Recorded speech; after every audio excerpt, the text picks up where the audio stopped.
The galaxy was old. Older than most civilizations cared to remember. It had seen stars born and die, had watched empires rise from nothing and collapse back into dust, and had kept spinning through all of it without pause or care. In 30,000 years, a lot could happen. Species could evolve. New powers could climb to the top. Old ones could fall and be forgotten. Humanity was one of the forgotten ones. No one talked about them much anymore. There were no statues, no memorials, no great halls of remembrance built in their honor. They existed only in old data archives, buried under thousands of years of newer entries, and in the footnotes of academic papers that almost no one bothered to read. The humans were a small and unremarkable entry in the galactic record, a primitive species from a single star system who had barely managed to reach their own neighboring planets before vanishing completely. No final war, no great plague, no last message sent into the void. They simply stopped existing as far as the rest of the galaxy was concerned, and the galaxy had moved on without looking back. The Valkyrie consensus was the oldest of the three great powers now. They were tall, gray-skinned beings with large dark eyes and 4 arms that moved with quiet precision. They had been traveling between stars long before humanity had learned to write. Their civilization was built on logic, data, and careful measurement. They did not believe in things they could not prove. They did not waste time on legends or old ghost stories. And they certainly did not believe in the dead coming back to life. The Mune Collective was the second great power. They were smaller than the Valkyrie, stocky and pale, with wide flat faces and voices like low drums. They were traders and builders, famous for their massive fleets and their ability to organize resources across hundreds of star systems. They were practical above everything else. What could not be bought, sold, or turned into profit did not interest them. And dead species were not profitable. The Asari theocracy was the third. They were long-limbed and golden-skinned, with eyes that caught light in strange ways and voices that seemed to carry more than just words. They were spiritual, deeply so, and their entire civilization was built around a belief in something greater than the physical universe. Their priests were respected and feared in equal measure. They kept old texts that the other civilizations called mythology, and they believed in things that could not be measured. These three powers shared the galaxy in something close to peace, though it was the kind of peace that came from knowing the cost of war. They had their disagreements, their border conflicts, their political arguments that dragged on for decades. But open war had not happened in 800 years, and no one wanted to be the one to start it again. Life went on. Ships moved between stars. Data was exchanged. Trade was conducted. The galaxy spun. And somewhere in the dark, beyond the edge of everything charted and known, something old began to move. The outer veil was not a place where sensible people went. It was a region at the very edge of the galaxy, past the last clusters of stars, where space became thin and cold and strange. The nebulae out there were dead things, old clouds of gas that had never formed stars and never would. The light was different in the outer veil. It came from far away and arrived faint and tired, as if the journey had taken something out of it. Navigation was unreliable. Sensors gave odd readings. Ships that ventured too far out sometimes came back with instruments that made no sense, logging data that the scientists back home would scratch their heads over for years. The Valkyrie sent survey vessels out there sometimes, not because they expected to find anything, but because their nature demanded that they map and measure everything, even the things that seemed not worth mapping or measuring. It was a matter of principle. The survey vessel was called the Measured Step. It was not a large ship, carrying a crew of 12, all of them scientists and data officers. Its job was simple: travel into the outer regions, collect readings from a series of pre-mapped coordinates, and return home with the data. It was boring work. The kind of work that junior crew members got assigned to when their supervisors wanted to keep them busy without giving them anything important to do. The captain was a veteran named Voskaren, patient and experienced, and very much looking forward to retiring once this tour was finished. The science officers went about their routines without excitement. The data rolled in: gas densities, radiation levels, gravitational readings, the usual nothing. Everything was normal. And then, on the 4th week of the survey run, the sensors picked up something that was not normal at all. It appeared on the long-range screen as a simple contact marker. The system flagged it as anomalous because its size and shape did not match any known natural object in the database. It was not a rock. It was not a gas cloud. It was not a dead star or a piece of scattered debris from some ancient collision. It was a ship. Voskaren stared at the contact for a long time before she said anything. Then she called her senior science officer to the bridge and pointed at the screen without speaking. The science officer looked at it. He leaned closer. He ran the analysis twice. Then he straightened up and said very quietly that the contact appeared to be a vessel of artificial construction, approximately 4 kilometers in length, moving under what seemed to be active propulsion. 4 kilometers. That was not a small ship. That was enormous by most standards. Voskaren ordered the measured step to reduce speed and hold position. She then ordered a full sensor sweep of the contact.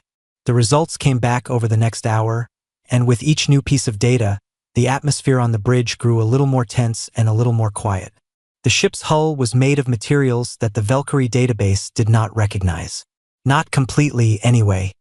Some elements matched known metals and alloys, but the specific combination, the specific layering and treatment, nothing in the archive came close to a match. The design language of the hull, the arrangement of its sections, the geometry of its engine ports, all of it pointed to an origin that was deeply, disturbingly old. The database's best match was flagged as low confidence, but it was there, hull design consistent with records from the early galactic exploration era, approximately 30,000 years prior. Species of origin listed as human. Homeworld, Sol 3. Status: extinct. The bridge was very quiet after that. Voskaren sent a hail. She used standard galactic frequency, the universal emergency band, and 3 other backup channels. She waited. The ship did not respond. It did not change course. It did not slow down or speed up. It simply continued moving, slow and steady and indifferent, on a heading that pointed directly toward the galactic core. She sent the contact report back to Consensus headquarters and marked it as a priority observation. Then she watched the ship until it passed beyond their sensor range, and she kept watching the empty space where it had been for a while after that. Sathera 9 was 23 years old, which made her very young by Valkyrie standards. She worked in the Consensus Central Archive, which was a prestigious enough position for someone her age, but in practice meant that she spent most of her days processing old data files and organizing records that no one had looked at in centuries. It was not exciting work. But Sathera 9 was the kind of person who read everything, even the things she was not supposed to find interesting. She found the contact report 3 days after it was filed. She almost missed it. It had been placed in a low-priority queue by the receiving officer who had processed it, and a note had been added saying that the sensor readings were likely instrument error caused by the unusual conditions in the outer veil. The recommendation was to archive the report without follow-up and schedule a recalibration check for the measured steps instruments on its return. Sathera 9 read the recommendation. Then she read the actual report. Then she read it again. She pulled the hull design analysis and cross-referenced it with the archive's historical records on early galactic civilizations. She spent 4 hours reading through the human entries, the limited and often contradictory records of a species that had existed on the edges of galactic contact, never quite making it to full membership in any interstellar body before they disappeared. Most of the data was thin. There were physical descriptions, some records of early radio transmissions that had reached Valkyrie listening posts thousands of years ago, a few intercepted communications from what appeared to be early-stage space travel. Nothing extensive, nothing impressive, but the hull design analysis matched. Not perfectly, but closely enough that the archive system had flagged it, even at low confidence. The geometry was consistent. The material signatures overlapped at several key points. She flagged the report for escalation and sent it to her supervisor. Her supervisor read it and told her that instrument error in the outer veil was extremely common and that she should not spend too much time on this. He marked the escalation as reviewed and closed it. Sathera 9 sat at her desk for a long time after that. She looked at the report. She looked at the closed status marker. She thought about the image the sensors had captured, blurry, taken at extreme range, but there, a shape in the dark. Something moving that should not have been moving. She made a decision that would change her life and, as it turned out, the lives of everyone else in the galaxy as well. She booked leave, told no one where she was going, and by the end of the week she was sitting in the cockpit of a small rented scout ship at the edge of Valkyrie space, pointing her nose toward the outer veil. The journey to the outer regions took 2 weeks at the scout ship's top speed. Sathera 9 used that time to study everything she could find about humanity. She went deep into the archive's oldest records, pulling files that had not been accessed in so long that the system flagged her requests as unusual. She read the old radio intercepts. She studied the physical data on the human homeworld, a planet with high oxygen content, liquid water oceans, and a biosphere of extraordinary complexity and variety. She read the few records of early contact attempts, none of which had ever been completed because by the time Valkyrie scouts had located the Sol system, the humans were already gone. Gone. Just gone. No wreckage. No bodies. No final message. The solar system had been surveyed 4 times over the centuries and all 4 surveys had found the same thing. A quiet system, habitable worlds, evidence of past civilization, and nothing else. The working theory had always been that the humans had managed to destroy themselves before reaching the stars, which, given the limited data on their history, seemed like a plausible enough explanation. Sathera 9 read all of this and tried to build a picture in her mind of what kind of species they had been. It was difficult. The records were too thin, too distant. But some things came through clearly enough. They were small by galactic standards, bipedal, relatively fragile physically. They had a very short natural lifespan, but they were, by every measurable indicator, relentless. The radio intercepts showed a species in constant motion, always building, always experimenting, solving problems only to immediately find new ones to tackle. Their early space technology was rough and inefficient, but they had developed it fast. Very fast. There had been a Valkyrie scholar, Sathera 9 found, who had written a paper about humanity about 8,000 years ago. The paper was mostly dismissed at the time and barely remembered now. But one line from it sat in her mind for the rest of the journey. Asterisk, of all the species in the early contact records, the humans are the only ones of whom I find myself thinking. Had they been given more time, what would they have become? Asterisk.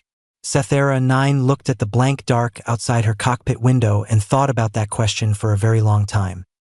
She found the ship on the 31st day. It appeared on her sensors gradually, like something emerging from deep water. First as an energy reading, faint but steady. Then as a mass contact, large and solid. Then, as she brought her ship in slowly on a careful approach vector, as a shape against the distant glow of the galaxy's edge. It was bigger than she had expected, even having read the survey report. For kilometers of ship, maybe more. She could not be certain because sections of it seemed to have been added at different times, the hull patched and extended and modified in ways that spoke of long years of maintenance and repair. The original design was still visible in the basic structure, the skeletal shape of a vessel built for deep exploration, long and narrow with wide engine housings at the rear. But so much had been added to it, so much had been changed, that it was like looking at a building that had started as one thing and had been rebuilt around itself many times over. The hull was dark in most places. Whatever coating had once covered it was long gone, replaced by the natural discoloration of metal that had been in hard space for an impossible amount of time. But there were lights. Not many, but they were there, warm, amber-colored, visible through the seams of certain hull sections and through what appeared to be observation windows spaced along the ship's middle section. Sathera 9 stopped her ship at a distance of 2 kilometers and sat looking at it. It was real. It was actually there. She had half convinced herself during the 2-week journey that she was chasing a sensor ghost, that she would arrive in the outer veil and find nothing and have to go home feeling foolish. But it was there. She checked the hull markings with her scanner. They matched the design language in the archive record. Old script, the kind of lettering style that the human radio intercepts had also used. She could not read it. The archive did not have a full translation index for human script, but the scanner matched several letter shapes to known samples and returned a partial reading. USCS Enduring Resolve. She said the words out loud in her own language, translating the sounds as best she could. They meant something close to that which continues to hold on. She sat with that for a moment. Then she reached for the communications panel and opened a hail on the standard frequency. "This is Scout Vessel Narrow Path, Valkyrie registration, to the unidentified vessel. Please respond." She waited. 30 seconds passed. A minute. The ship continued on its course, unchanged. She tried again. She tried different frequencies. She tried the universal emergency band. She tried a simple mathematical sequence, the kind of first contact protocol that was taught to all galactic travelers as a baseline for reaching unknown intelligences. Nothing. She was about to try again when the communication panel lit up with an incoming signal. The voice that came through was calm and clear. It spoke in perfect Valkyrie with an accent that Sethera 9 could not place, something almost musical in the way it shaped the words. "Scout Vessel Narrow Path. We detected your approach 14 hours ago. We have been listening to your hails. I apologize for the delay. I wanted to be certain of your intentions before making contact." Sethera 9's hands were very still on the console. She kept her voice steady. "Who am I speaking with?" "My name is Marin," said the voice. "I am the primary artificial intelligence of the USCS Enduring Resolve. I have been active and operational for 30,216 years. You are the first non-human contact I have had in that time." A pause. "I have a great deal to tell you," Marin said. "If you are willing to listen." Sethera 9 looked at the great dark shape of the ship, at its amber lights warm against the cold of deep space, at the hull that had been repaired and rebuilt and repaired again across 30,000 years of silence. "Yes," she said, "I'm willing to listen," and she meant it with every part of herself. Outside the cockpit, the Enduring Resolve moved on through the dark, patient and steady, heading home. The first thing Sethera 9 noticed about Marin was that it never rushed. Most AI systems she had worked with in the Valkyrie consensus spoke quickly and efficiently, delivering information in tight, organized packets. They were built for speed and precision.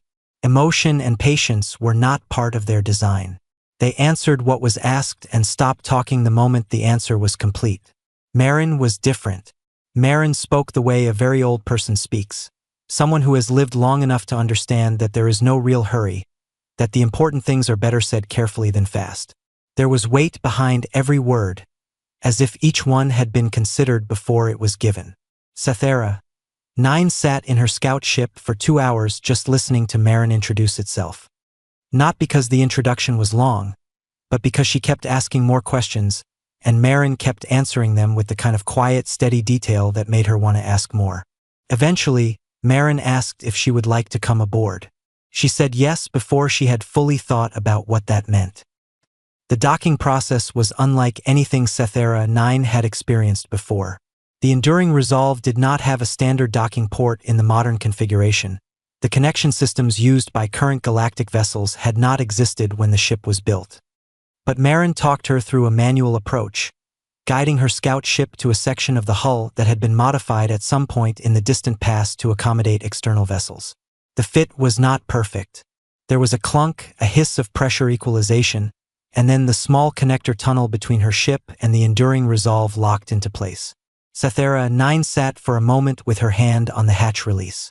She was a long way from home. No one knew where she was. She was about to walk into a ship that had been drifting in deep space for 30,000 years, crewed by the descendants of a species that no one had seen in all that time. She released the hatch and went through. The air on the other side was warm. That was the first thing she noticed.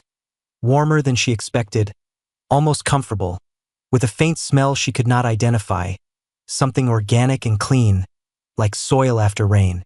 The corridor she stepped into was narrow but not cramped, with walls that had been resurfaced many times. She could see the layers if she looked closely, old metal under newer panels, some sections smooth and clean, others rough with age and repair work.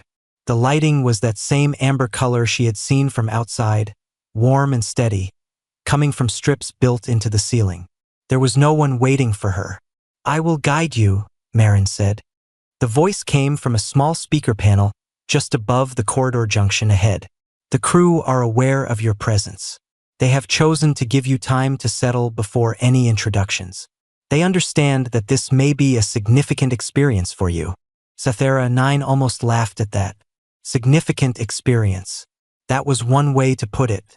She followed Marin's directions through the ship, turning where she was told to turn, walking corridors that curved and branched in ways that felt organic rather than planned, as if the ship had grown rather than been built. And in a sense, she was beginning to understand it had. 30,000 years of repair and modification and rebuilding had turned the original vessel into something that was part machine and part living history, layers of time stacked on top of each other. Marin brought her to a room near the center of the ship. It was larger than the corridors, roughly circular, with low furniture arranged around a central table. The furniture was made of something that looked like wood, though Sethera 9 could not imagine where wood had come from out here in the void. On the table was a container of warm liquid and a small plate of food she did not recognize. "Please sit," Marin said. "I thought it would be better to begin with the logs." "The logs?" Sethera 9 said. "The mission logs of the Enduring Resolve," Marin said. 30,000 years of recorded history. I have prepared a summary. It will take approximately 6 hours to go through the key entries. I believe it is important that you understand what happened to us before you meet the crew." Sethera 9 sat down. She wrapped her hands around the warm container. It was some kind of drink, and it tasted faintly sweet and slightly sharp, not unpleasant, and she nodded. "Begin," she said. The Enduring Resolve had launched from Earth orbit 30,216 years ago. At that time, humanity was young by galactic standards but moving fast. They had established colonies on several worlds within their home system, had developed functional faster-than-light travel through a drive technology they called the resonance fold, and had begun sending long-range explorer vessels out toward nearby star clusters. The Enduring Resolve was one of 12 such vessels launched in the same decade. Its mission was deep space mapping, to travel outward from the galactic plane, chart the structure of the outer regions, and return within 50 years with the data. It carried a crew of 847 people.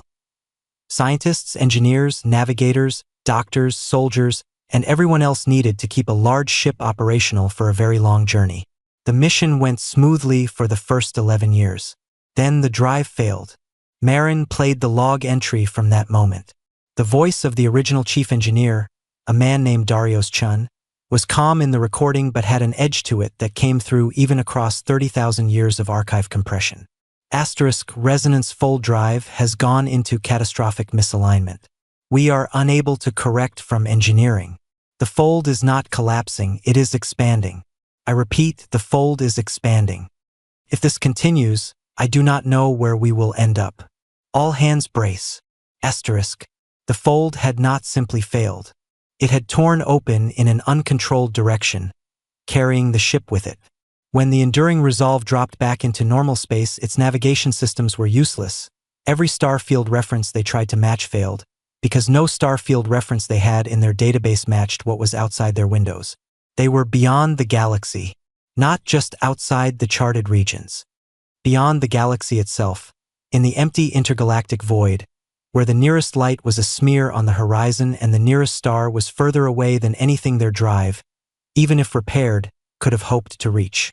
Marin paused the log there and let Sethera 9 sit with that for a moment. "How far?" Sethera 9 asked. "Our best reconstruction puts the exit point at approximately 2.3 million light-years from the galactic edge," Marin said. "In the void between this galaxy and the next." Sethera 9 looked at the table. 2.3 million light-years.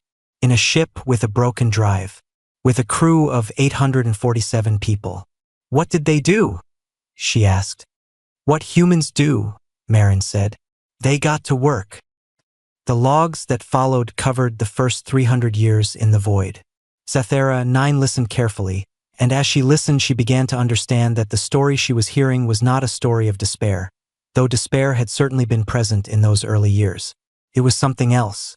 The first generation, the original crew, had faced the truth of their situation with a clarity that Sethera 9 found almost painful to listen to. They were not going home. Not on any timescale that meant anything to them personally. The drive was reparable in theory, but the materials required were not available in the void, and the calculations needed to plot a return course through intergalactic space were beyond their current computational ability. Their children might have a chance. Their grandchildren might have a better one. But the 847 people who had left Earth would grow old and die in the dark. Most of them, according to Marin, had accepted this within the first decade. There had been grief. There had been conflict.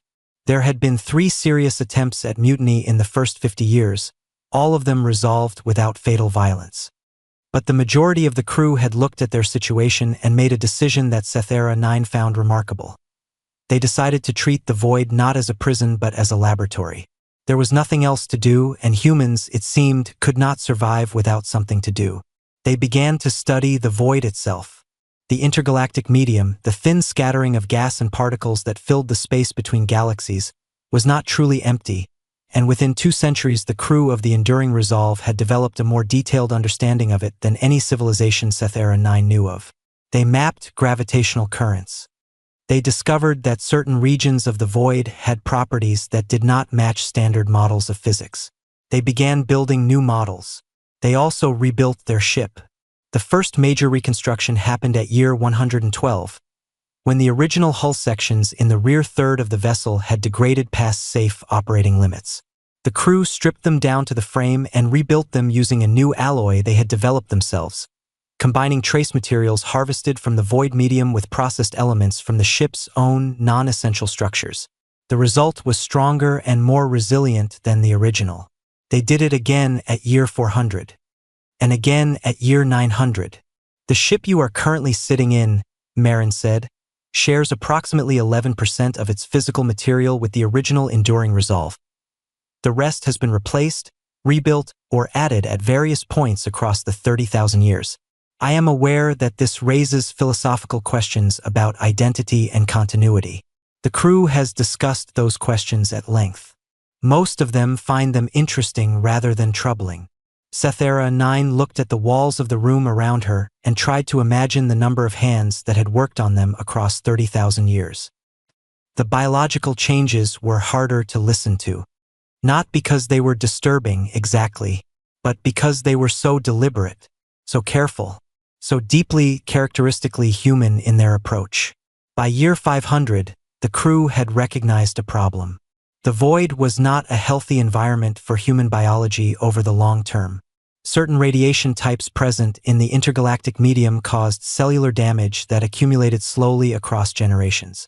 Cognitive function showed measurable decline in populations exposed to the low-stimulation environment of the void. Not dramatic decline, but enough to matter over centuries. And the simple physical demands of maintaining a large ship in complete isolation, with no supply lines and no outside support, were putting pressure on the crew's bodies in ways that standard medicine could only partly address. So they fixed it. Over the next 2,000 years, through a process that was entirely consensual and carefully managed across every generation, the crew of the Enduring Resolve modified themselves. They did not do it recklessly. Every change was studied, debated, tested where possible, and agreed upon by the community before it was implemented. Changes that proved harmful were reversed or corrected in the following generation. Changes that worked were kept. Marin played several log entries from this period. Sethera 9 listened to scientists and community leaders and ordinary crew members debate the ethics and the biology in terms that were sometimes beyond her, but whose seriousness was always clear. These were not people acting in desperation. They were people making thoughtful choices about their own future. The results across 30,000 years were significant. The humans aboard the Enduring Resolve were not the same biological creatures who had left Earth. They were longer-lived, much longer, though Marin would not give specific numbers yet. They were more physically resilient. Their cognition had been modified in ways that were difficult to summarize briefly, but Marin described it as an increase in the capacity for long-term patience and parallel processing, combined with no reduction in the emotional and creative functions that the crew had been careful to protect. They were afraid, Marin said, of becoming something that did not feel things anymore. Every generation made sure that was not the path they took. Sethera 9 set down the drink she had been holding. She had not noticed until now that her hands were not quite steady. The discovery of the return path came at year 29,411. By that point, the crew of the Enduring Resolve, now many generations removed from the original 847, had accumulated a body of scientific knowledge that had no parallel in the known galaxy. 30,000 years of uninterrupted research in one of the most unusual environments in the universe, conducted by minds that had been carefully shaped for exactly this kind of work. They had developed entirely new branches of physics. They had mapped the intergalactic void in more detail than any civilization had ever imagined doing. They had understood things about the structure of space and time that the best minds of the Valkyrie Consensus, the Mune Collective, and the Asari Theocracy had not yet come close to asking the right questions about. And they had found something. A pulsar at the very edge of the galactic boundary, a rapidly rotating neutron star whose emissions created a gravitational pattern in the surrounding space that, if approached at exactly the right angle and exactly the right velocity, would function as a natural slingshot. Not back to Earth. Not precisely, but into the galaxy, into the outer regions, into reach. The calculation had taken 60 years to complete and verify. Sathera 9 listened to the log entry from the day it was confirmed. The voice belonged to a woman named Commander Ilara Voss, who introduced herself as the 47th generation commander of the vessel. She read the final confirmation of the calculation to her crew, and when she finished reading there was a silence on the recording that lasted almost a full minute. Then the sound of 800 people, all of them crying. Not from sadness. From the other thing. The thing that comes after a very long wait. Sathera 9 realized somewhere in the middle of that minute of sound that she was crying too. She sat alone in the warm amberlit room of a 30,000-year-old ship in the middle of the dark, and she let the tears run down her face without trying to stop them, because some moments did not deserve to be held back from. The logs ended. Marin was quiet for a while. Sathera 9 wiped her face and sat straight in her chair. Outside, through the hull she could not see through, the galaxy was getting closer. She could feel, distantly, the slight vibration of the ship's engines. Rebuilt, redesigned, running on principles that no engineer in the known galaxy would have recognized, but running steadily and surely. "How many are there?" she asked. "On board. How many crew?" 809, Marin said. "We have kept the population stable across many generations. It is the number the ship can sustainably support. And they all know." Sathera 9 stopped. "Tried again. They were born on this ship. All of them. None of them have ever seen a planet." "That is correct. And they want to go back? To Earth? To a home none of them have ever seen." There was a small pause before Marin answered. Not a processing pause. Sathera 9 had already learned that Marin did not have processing pauses. It was a considered pause. The kind that meant the next words had been chosen carefully. "There is a word in the original human language," Marin said, "that has no direct translation in Valkyrie. The closest equivalent your language offers is something like deep longing for a place you belong to. The humans used it to describe the feeling of missing home.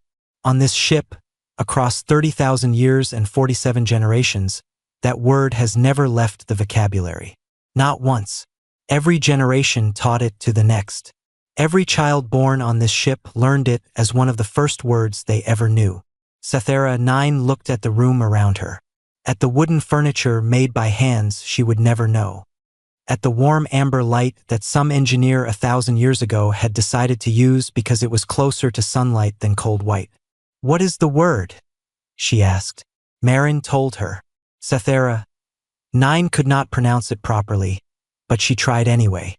It came out soft and a little broken in her mouth, like something that did not quite fit the shape of her language. But she understood it. She understood it completely. Outside the ship, the galaxy grew slowly brighter as the enduring resolve pressed on through the dark, steady and patient and impossibly, stubbornly alive. The report could not be kept quiet forever. Sathera 9 had known that from the beginning. She had gone into the outer veil alone and without authorization, had made contact with an unknown vessel, and had been aboard that vessel for 11 days before anyone in the Valkyrie Consensus had thought to check where she was. When they did check, they found her personnel file, her access logs showing weeks of deep archive research into human records, and the automated location ping from her scout ship, sitting docked against the hull of something enormous that was moving steadily toward the galactic core. The consensus response was not subtle. Within 48 hours of locating her, Sethera 9 received a direct communication from the office of Senior Director Vosmarin, one of the 12 most powerful individuals in the entire Valkyrie government. The message was formally worded and very short. It told her to stay where she was, to make no further communication with the unknown vessel without official authorization, and to consider herself under administrative hold pending a full review of her conduct. She sent back a reply that was equally short. She told the senior director that she understood, that she would remain in her current location, and that she respectfully suggested the consensus begin preparing for something larger than an administrative review. She did not tell them what she had heard in the logs. Not yet. She wanted them to come and see for themselves.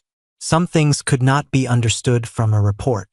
Some things had to be stood in front of. The Valkyrie were not the only ones watching.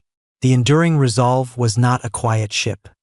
30,000 years of continuous operation meant that it produced a broad spectrum of emissions, engine output, heat signature, low-frequency communications between its internal systems, the occasional burst of what Marin described as ongoing research transmissions. Any long-range sensor network worth its design would pick up a vessel that size once it crossed into the outer regions of the galaxy. 3 networks did. The Valkyrie consensus had the most sensitive instruments and responded first, which was how Sethera 9 had ended up where she was. But within 2 weeks of her boarding the Enduring Resolve, the Mune Collective and the Asari Theocracy had both independently confirmed the contact and filed their own internal reports. The Mune response was practical and immediate. A collective council session was convened, the data was reviewed, and a decision was reached in less than a day. The vessel was unknown, its origins were uncertain, its intentions were unknown, and it was heading toward the populated regions of the galaxy at a speed that would bring it into the outer star systems within months. That was not a situation the collective was willing to leave unmanaged. They dispatched a fleet. 40 warships, their hulls painted in the gray and gold of Mune military authority, moving in a tight formation that made their purpose clear to anyone watching. The fleet commander was Admiral Dorth 7, a hard-faced veteran of 3 border conflicts who had never lost an engagement and had never been known to hesitate once a decision was made. His orders were clean and simple. Intercept the unknown vessel, halt its progress, and conduct a full boarding and quarantine assessment. Biological containment protocol, the official filing said. Everyone who read the filing understood that biological containment was not the real reason. The real reason was that a ship no one had ever seen, from a species no one had seen in 30,000 years, moving through your territory without asking permission was the kind of thing that scared people who were used to being the ones in charge. Dorth 7 did not ask questions about the history of the vessel. He did not request the archive files on human civilization. He was not interested in the logs or the story or the science. He was interested in the intercept coordinates and the weapons loadout of his 40 ships, both of which he reviewed several times during the journey to make sure everything was in order. The Asari Theocracy's response was slower and stranger. When the contact report reached the High Council of the Theocracy, there was a period of 3 days where nothing official happened at all.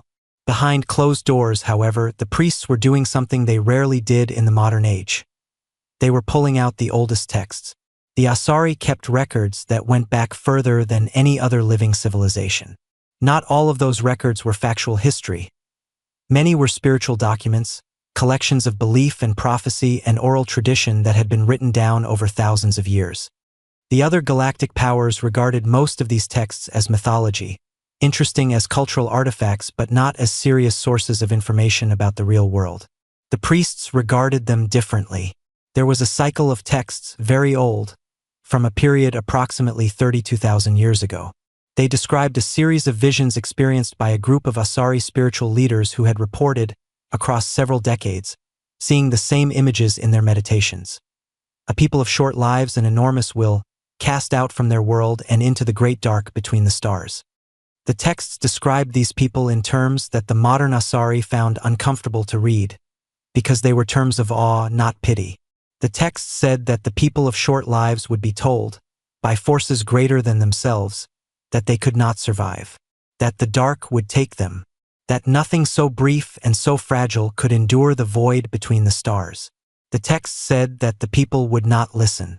There was one line, copied into 17 separate documents across different centuries, that the High Council found themselves reading again and again in those 3 days.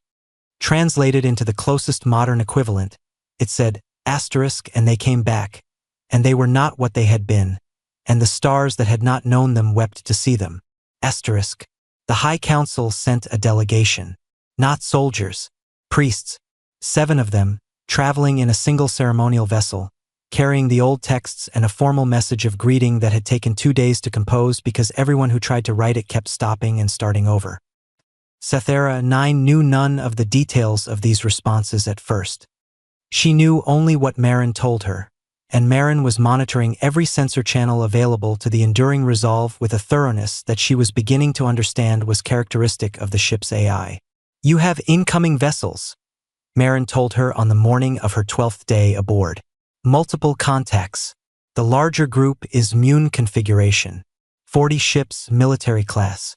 The smaller contact is Asari ceremonial design. 1 vessel." Sethera 9 felt her stomach drop. "How long?" "The Mune fleet will reach intercept range in approximately 9 hours. The Asari vessel in approximately 14. And the Valkyrie? A response vessel from the consensus is currently 6 days out. Moving at high speed." Marin paused.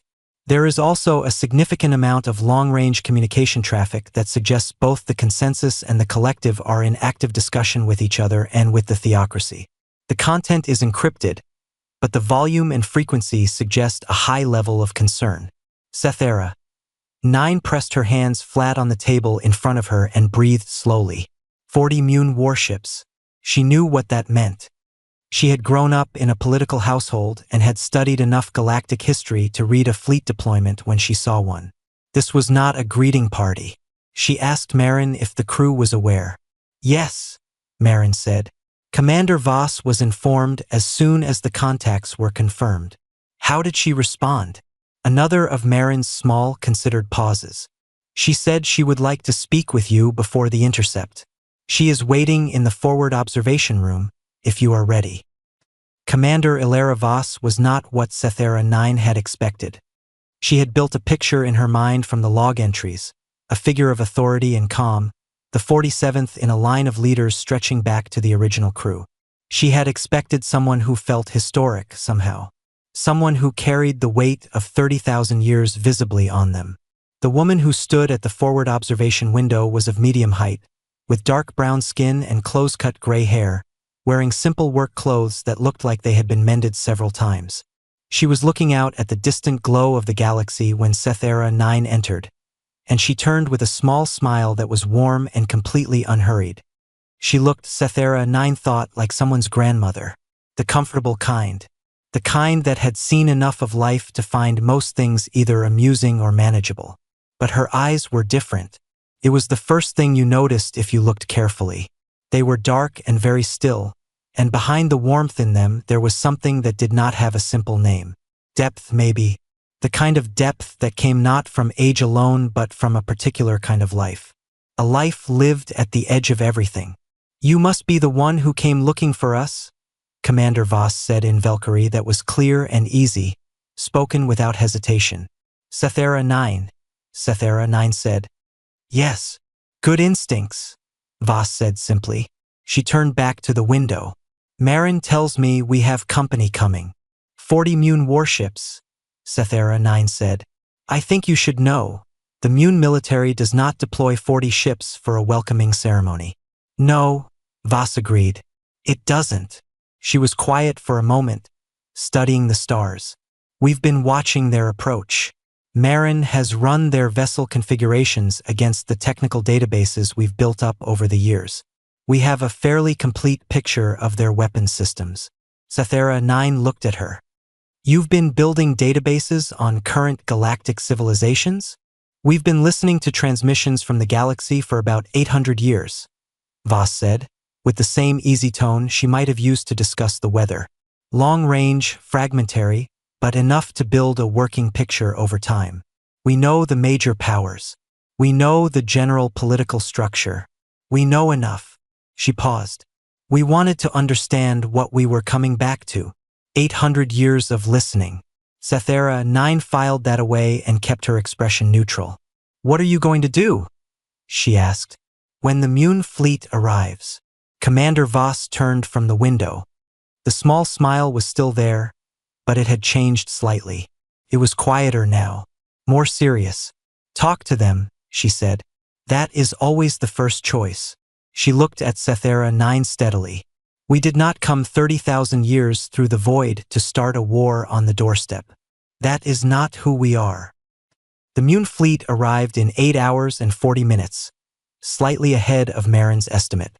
They came in fast and pulled into a blocking formation directly ahead of the Enduring Resolve's course line, a classic intercept spread, the kind designed to make absolutely clear that the vessel ahead had two options: stop or go through them.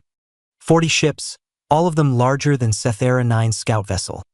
Their weapons arrays visible and active, their running lights set to the red configuration that in Mune military protocol meant, "We are prepared to use force." Admiral Dorith 7 did not waste time on pleasantries. His transmission came through on the open hailing frequency, loud and flat and official. He identified himself, identified his authority under Mune collective law, and issued a formal order for the unknown vessel to come to a full stop immediately, submit to a boarding assessment, and await further instruction. He gave a deadline of 30 minutes. He did not say what would happen at the 31-minute mark, but 40 warships in blocking formation said it clearly enough. Sethera 9 stood in the communications room of the Enduring Resolve and watched Commander Voss listen to the transmission. Voss's face did not change during it. She listened to the whole thing without moving, and when it was finished she stood quietly for a moment, and then she did something Sethera 9 had not expected. She looked at Sethera 9 and asked, calmly, if the Mune Admiral's rank insignia meant he was the senior officer of the fleet or the senior officer of the entire Mune military branch. Sethera 9 blinked. "Fleet Commander," she said. "Not branch." Voss nodded as if this confirmed something.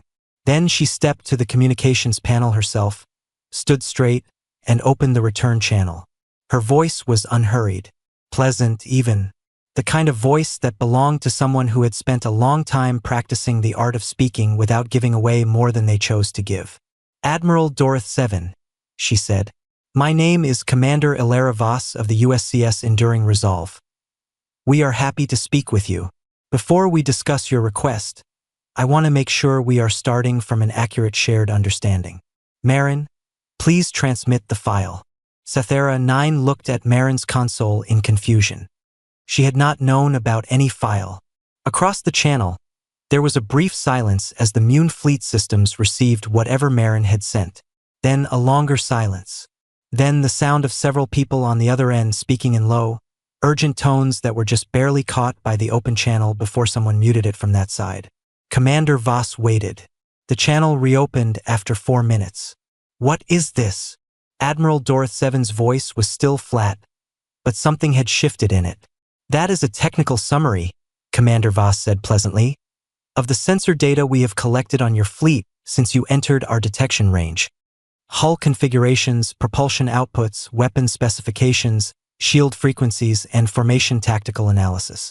Took Marin about 40 minutes to compile. We wanted you to know that we have read your weapon specifications thoroughly, Admiral, and we would like you to reconsider your current approach."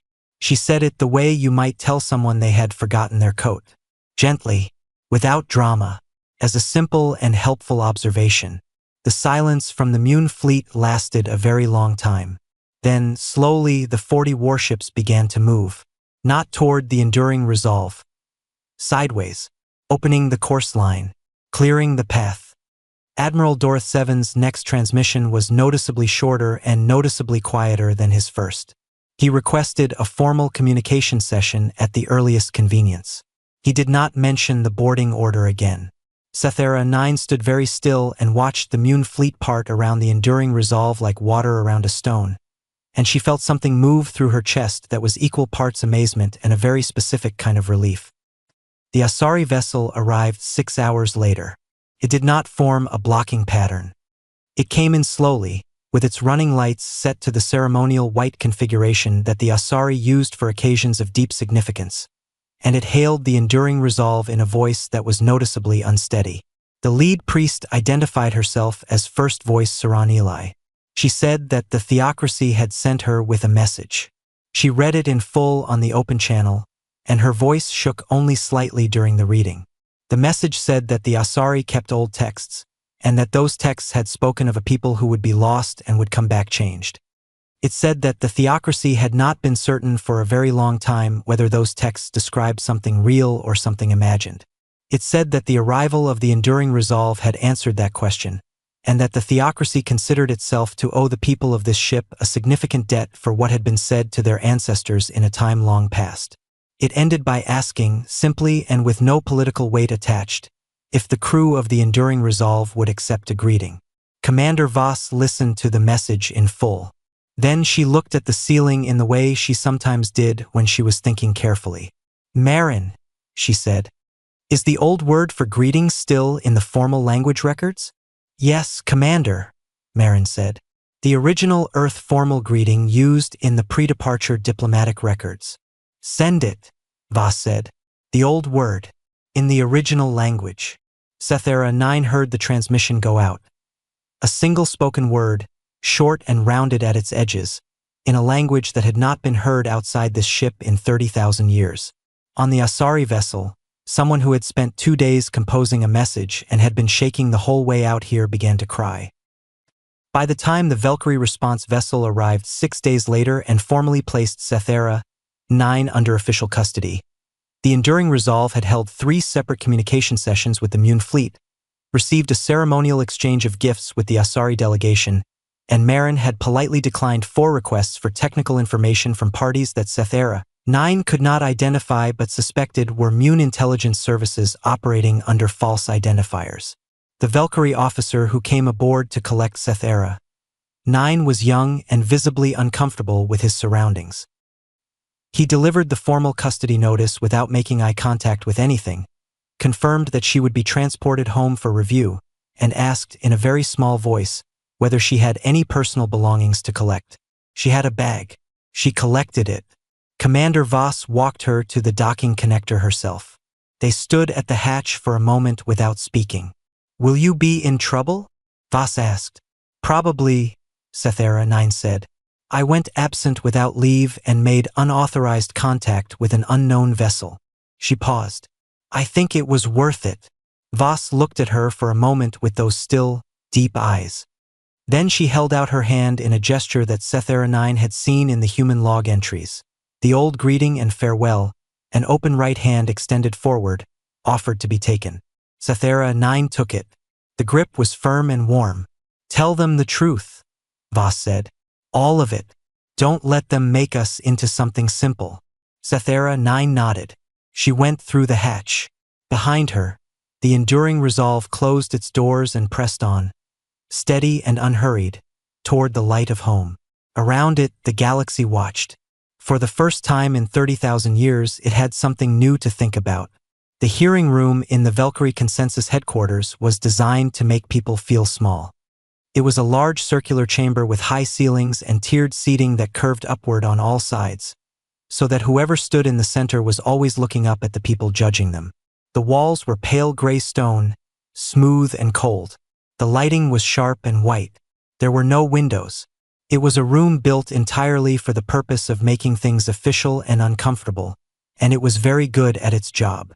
Sethera 9 stood in the center of it and did not feel small.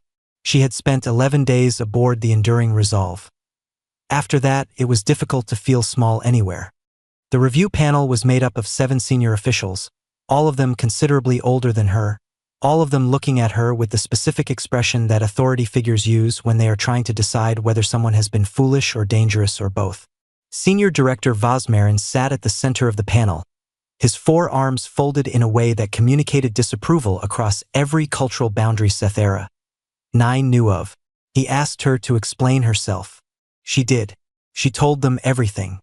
She started from the contact report she had found in the low-priority queue, and she went all the way through to the moment she had stepped back through the docking connector with her bag in her hand. She did not rush it, and she did not soften it. She told them about Marin and the logs. She told them about the drive failure and the void and 30,000 years of rebuilding. She told them about the biological changes and the science and the return path. She told them about Commander Voss and the Mune fleet and the single word sent back to the Asari priests. She talked for 4 hours.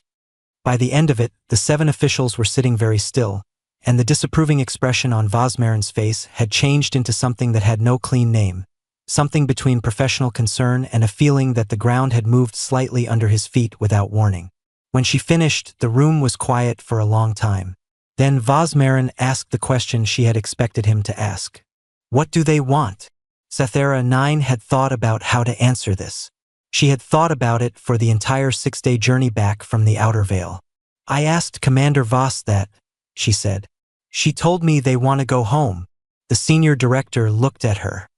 That is not an answer. I know, Sethera 9 said. That is what I thought too at first.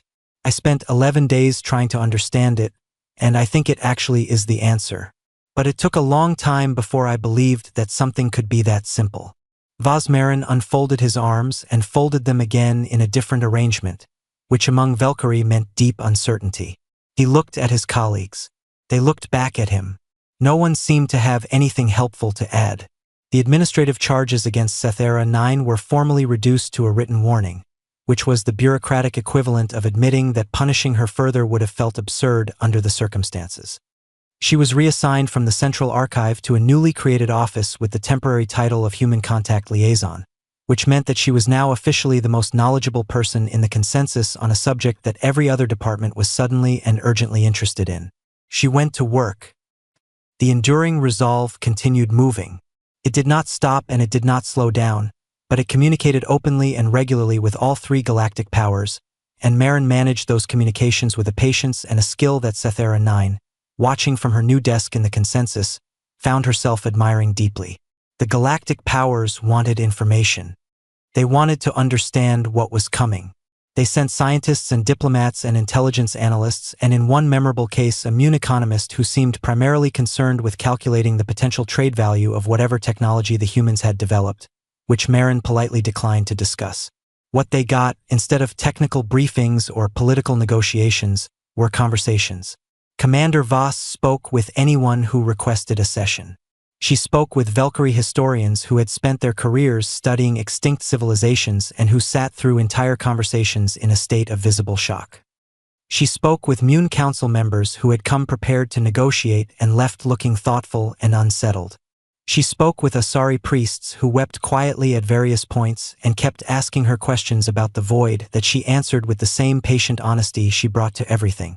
None of these conversations produced formal agreements or political documents. They produced something harder to measure but more important. Understanding. Or the beginning of it. Sethera 9 read the transcripts of every session.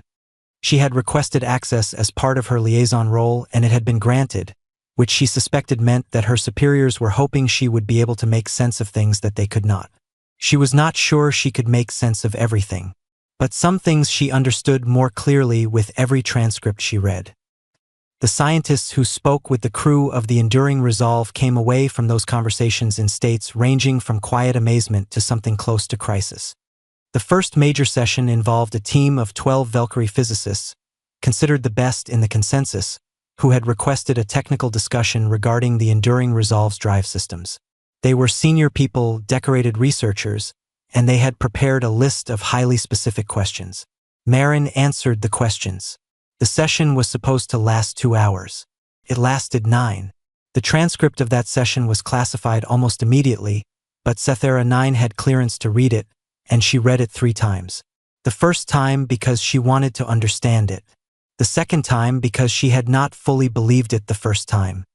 The third time because she wanted to make sure she was not misreading the part where the lead physicist, a Valkyrie named Vorithin who had published over 200 scientific papers in his career, stopped the session and said, in a voice the transcript described as quiet, that he needed a moment. He had needed the moment because Marin had just explained, briefly and clearly, the fundamental principle behind a branch of physics that the Valkyrie had theorized might exist but had not been able to develop because several of the prerequisite mathematical frameworks were not yet complete. Marin had not only explained the principle. Marin had explained the mathematical frameworks that led to it, the experimental methods that had confirmed them, and 3 practical applications that the Enduring Resolve had been using for approximately 8,000 years. Vorithsen had needed his moment because he was doing rapid mental calculations and arriving at an uncomfortable conclusion, that a complete review of his own life's work in light of this information would likely require significant revision of his most important findings. He was not the only one. The session transcripts from the biology team were worse. Or better, depending on how you looked at it.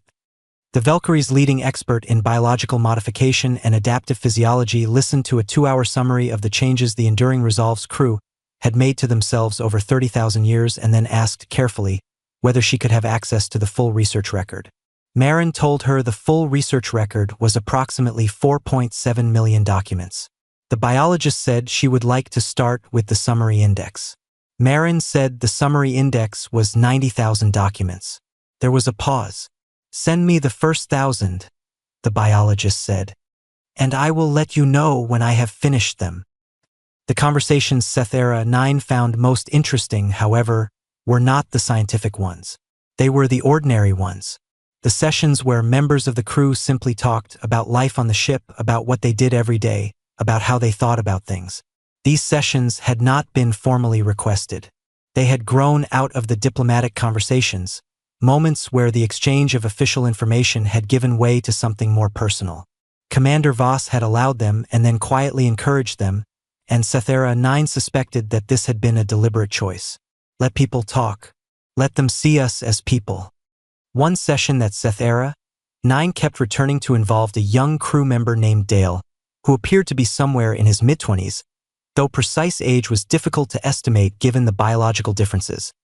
He had been pulled into a conversation with a junior Valkyrie diplomat named Terran 6, who was close to Sethera 9's own age and had apparently asked, out of genuine personal curiosity rather than official duty, what it felt like to grow up on a ship.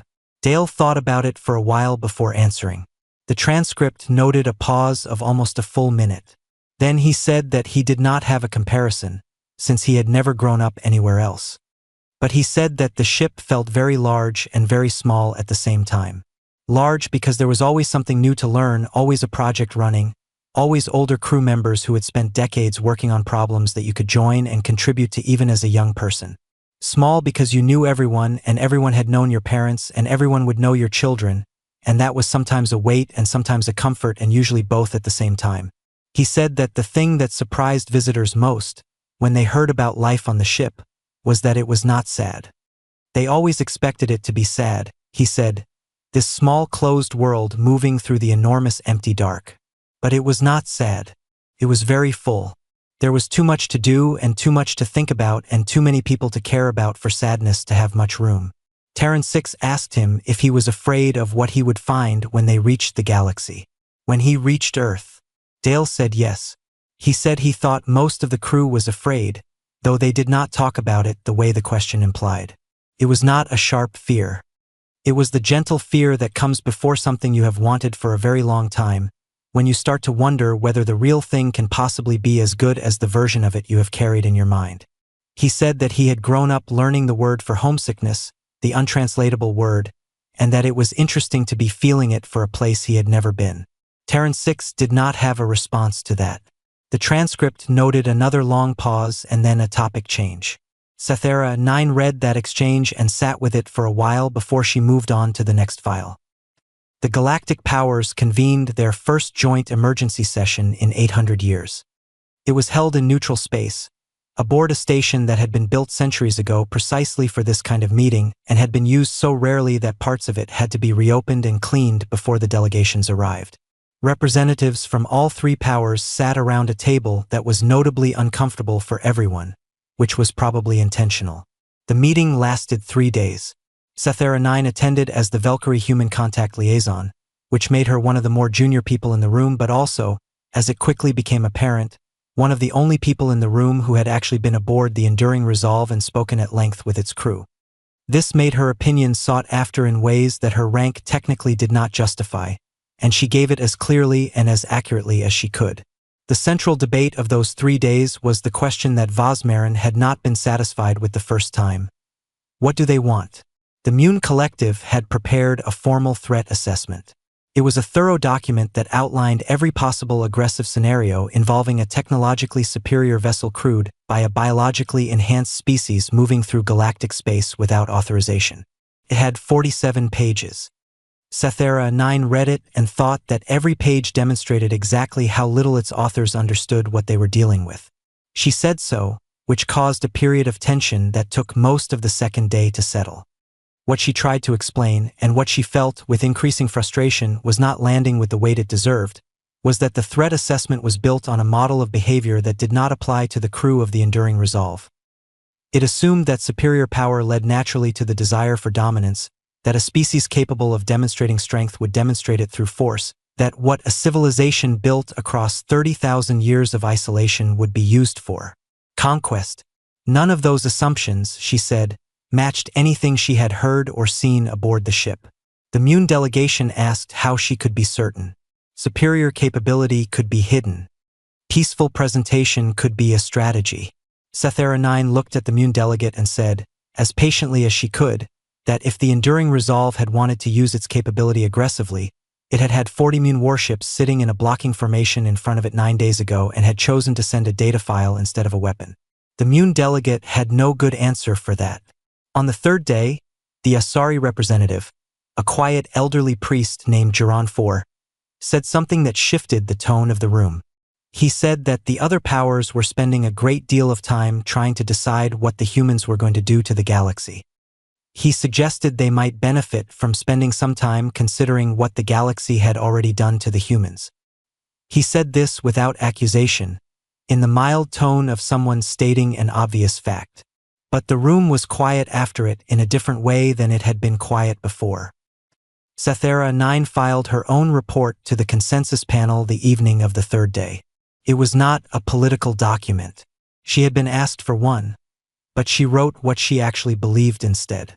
She wrote that the crew of the Enduring Resolve had spent 30,000 years in conditions that would have broken most civilizations in a fraction of that time. She wrote that they had responded to those conditions not with despair or rage or the calcification of old trauma into aggression, but with work. Constant, dedicated, creative work. They had built things and rebuilt them and built them again. They had changed themselves carefully and thoughtfully. They had maintained a culture across 47 generations in a closed environment and had managed to keep it kind. She wrote that the galaxy's greatest concern should not be what the humans intended to do. The galaxy's greatest concern should be what it said about all of them, that their first response to the return of a lost people was 40 warships and a threat assessment. She sent the report and went to bed. She did not sleep well, but she slept. Outside, the Enduring Resolve continued moving, crossing the distance to the outer star systems day by day, its amber lights warm against the cold dark, its 809 crew members going about the rhythms of a life that had been lived, generation after generation, in the patient certainty that they would eventually get there. They were getting there, and in offices and chambers and meeting rooms across 3 great civilizations, the galaxy was slowly, reluctantly, and not always gracefully beginning to understand that it had not been ready for this, that it had forgotten something important, and that the something important was almost home. The Galactic Congress had not been called to full attendance in 800 years. The building that housed it sat on a neutral station at the gravitational midpoint between the 3 great powers, a massive structure of old stone and older metal, built in an era when the galaxy had still believed that talking was better than fighting and had constructed a place grand enough to make that belief feel permanent. The main chamber was enormous, circular, tiered with seating that rose in great curved rows from a central floor. Every seat had a translation panel. Every seat had a direct communication link. The acoustics had been engineered so that a voice speaking from the center of the floor could be heard clearly in the furthest row without amplification. It had been designed for moments exactly like this one. Sathera 9 sat in the Valkyrie delegation box and looked out at the filling chamber and felt the particular kind of quiet that comes when something large and irreversible is about to happen. Every major civilization with galactic standing had sent representatives. Some had sent their highest leaders. The Mune Collective's prime administrator was present in person, which had not happened at any diplomatic event in living memory. The Asari High Council had come in full ceremonial dress, their golden skin catching the chamber light in that strange way that always made them look like they were lit from inside. There were species present that Sethera 9 had only ever read about, smaller powers, independent systems, old civilizations that kept mostly to themselves but had heard the news and come anyway because some things were too significant to watch from a distance. The chamber was more full than it had been in centuries, and it was still filling. At the center of the floor there was a single chair. Simple, plain, made of dark wood. It had been placed there at Commander Voss's request, when the Congress had asked what arrangement she preferred for her address. Every other dignitary who had ever spoken in this chamber had done so from behind a formal podium with a delegation standing at their back. Voss had asked for a chair and nothing else. The Congress organizers had found this unusual. They had provided the chair. The enduring resolve was in orbit above the station. It had arrived 2 days earlier, moving into position with the same unhurried steadiness it brought to everything, and the sight of it on the external cameras had produced a reaction across the station that no diplomatic briefing could have prepared anyone for. People had stopped in corridors to look at the screens. Work had paused. Conversations had dropped to nothing. Even people who had been following the story closely and thought they understood what was coming had found themselves standing still with the breath caught in their chest when the ship actually appeared. It was one thing to read about a 4-kilometer vessel that had been rebuilt across 30,000 years in the intergalactic void.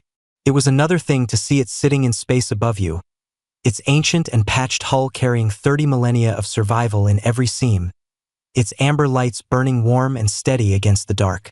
Marin had been in continuous communication with Congress logistics throughout the approach, coordinating docking arrangements, translation protocols, security considerations.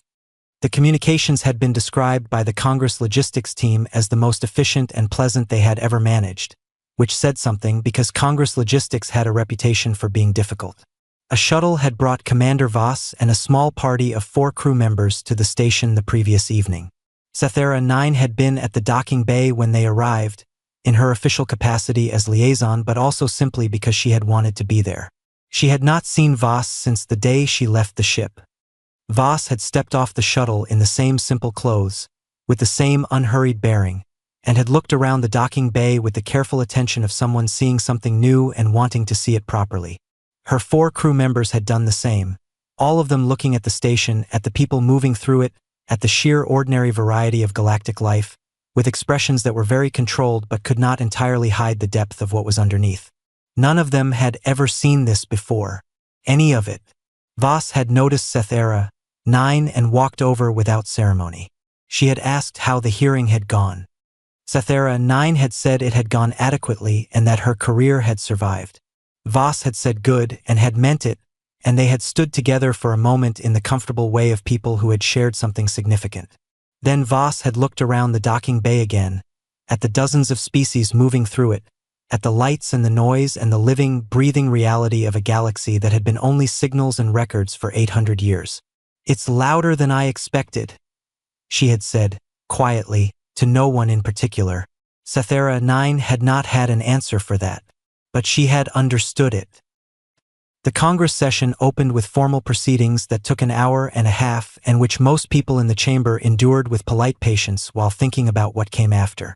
When the formal proceedings were complete, the Congress speaker, a senior Valkyrie administrator named Pulseven who had been organizing this event for 3 weeks and had not slept well in any of them, announced that the representative of the USCS Enduring Resolve would now address the full Congress.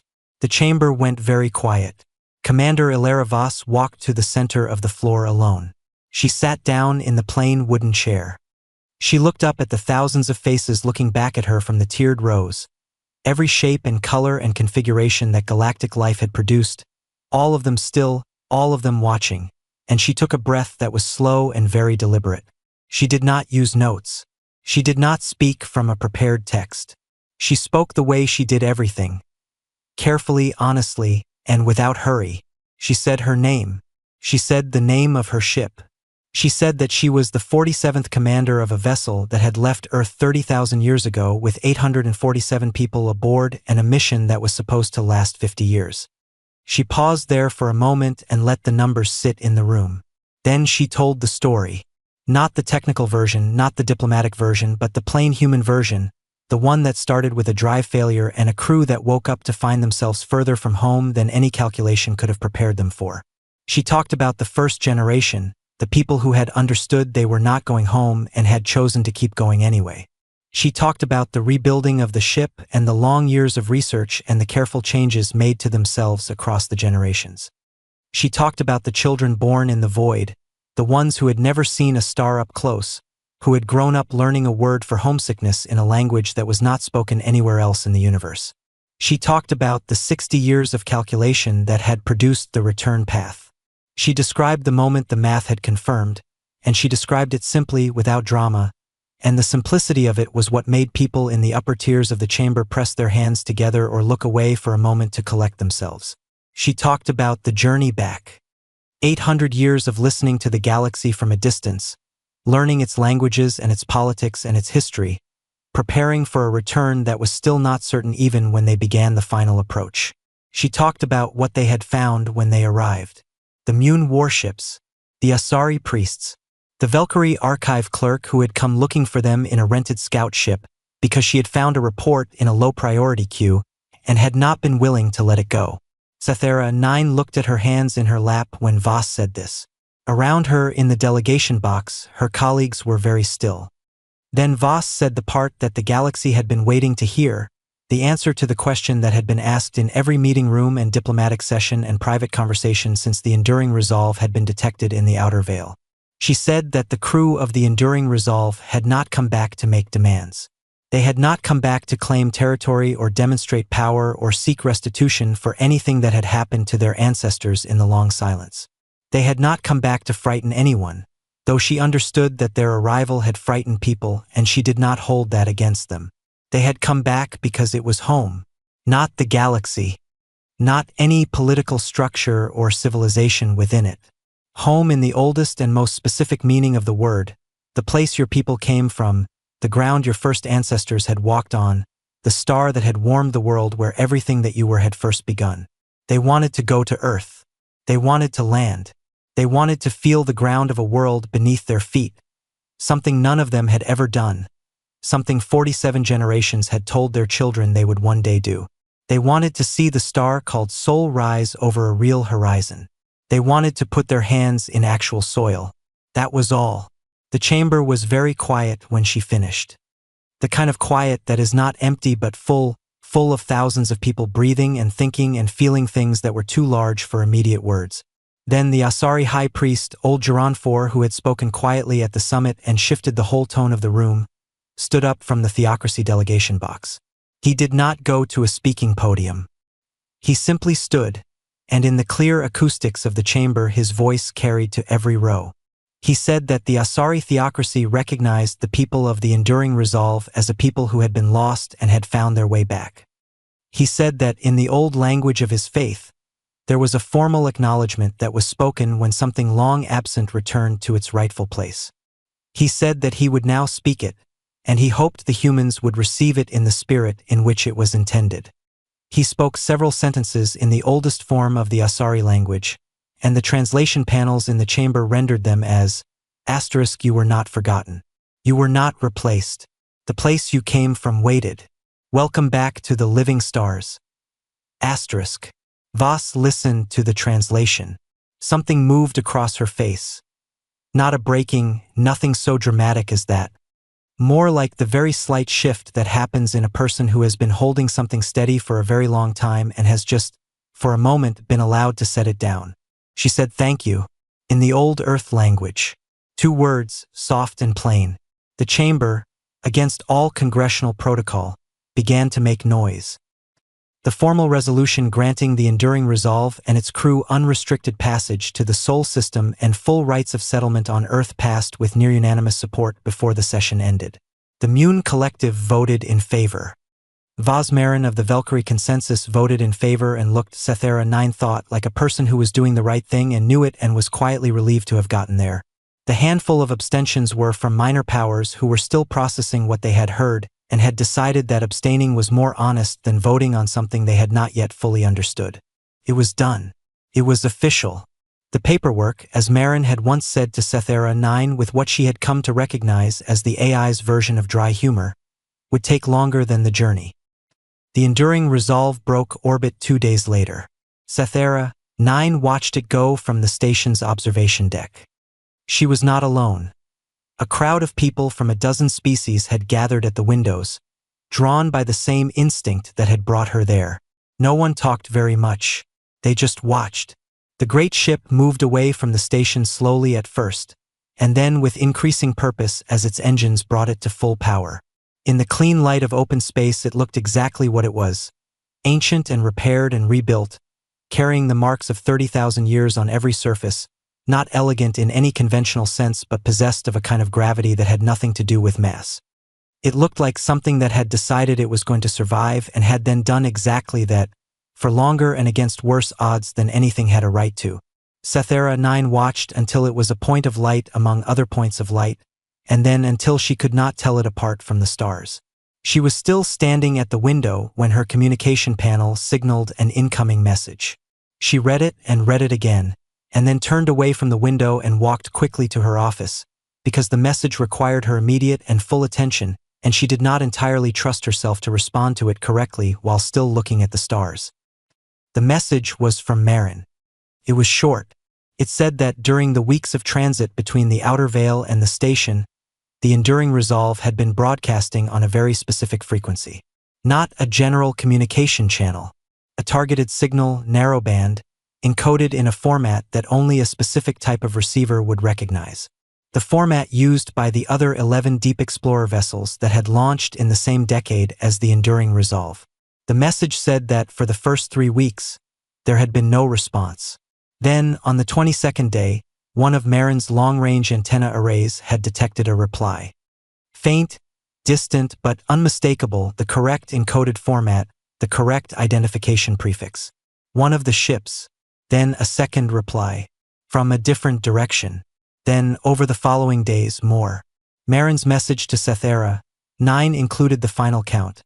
As of the moment the enduring resolve had left station orbit and begun its journey to Sol. 11 signals. All 11 ships. All responding. All inbound. The message ended with a single additional line, written in the same calm and measured tone that Marin used for everything, the tone of an intelligence that had been active for 30,000 years and had learned that the most important things were best said plainly. It said, "*, we thought you should know before the others do. You will want time to prepare. *. Cythera 9 sat at her desk and looked at the message for a long time. 11 ships. 12, counting the enduring resolve.